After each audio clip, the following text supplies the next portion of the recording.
ఓం శ్రీ సాయిరామ్.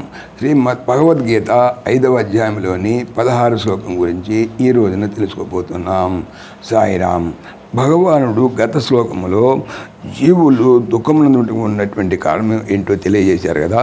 అదేమంటే అజ్ఞానము చే వారి జ్ఞానము కప్పబడి ఉన్నదని, అందువలనే జీవులు దుఃఖం పొందుతున్నారని తెలిపారు.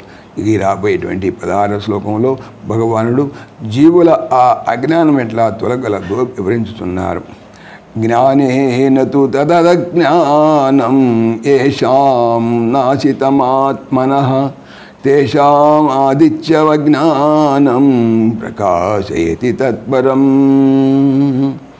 ఆత్మనః ఆత్మ యొక్క జ్ఞానేన తు జ్ఞానము చేత ఏషాం ఎవరి యొక్క తదజ్ఞానం ఆ అజ్ఞానము నాశితాం నాశనం అనర్పబడినదో తేషాం వారి యొక్క జ్ఞానము ఆదిత్యవత్ సూర్యుని వలె తత్పరం ఆ పరబ్రహ్మ స్వరూపమును ప్రకాశయతి ప్రకాశింపజేయుచున్నది, అనగా స్వస్వరూపానుభవమును కలుగజేయుచున్నది. తాత్పర్యం, ఆత్మజ్ఞానము చే ఎవరి యొక్క అజ్ఞానము నశింపజేయబడినదో అట్టి వారి జ్ఞానము సూర్యుని వలె ఆ పరబ్రహ్మ స్వరూపమును ప్రకాశింపజేయుచున్నది, అనగా స్వస్వరూపానుభవమును కలుగజేయుచున్నది. మనకు క్రిందటి శ్లోకములో జీవుని బాధించేటువంటి రోగము చెప్పబడినది. మరి ఈ శ్లోకములో దానికి ఔషధము చెప్పబడుతున్నది. దుఃఖమే ఆ రోగము, జ్ఞానమే దానికి మందు.